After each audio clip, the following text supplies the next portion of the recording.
Now, let's walk through the export options.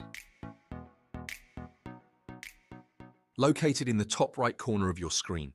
This is where you finalize and download your work. The first option is Export Annexures.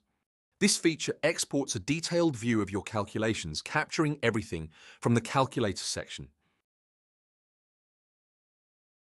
It's a great way to provide supporting details for your reports. Next, we have Export Document. This lets you download the complete document in a polished PDF format, ready to be shared or printed. It's as simple as clicking the button and saving the file.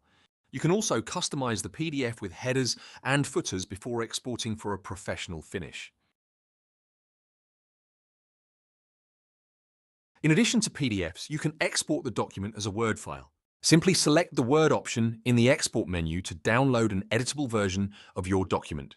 This feature ensures you can make further changes or share a format-friendly file with collaborators.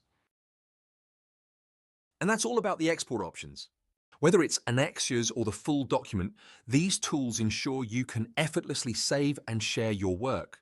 Next, we will learn the difference between library versus My Files. See you next time.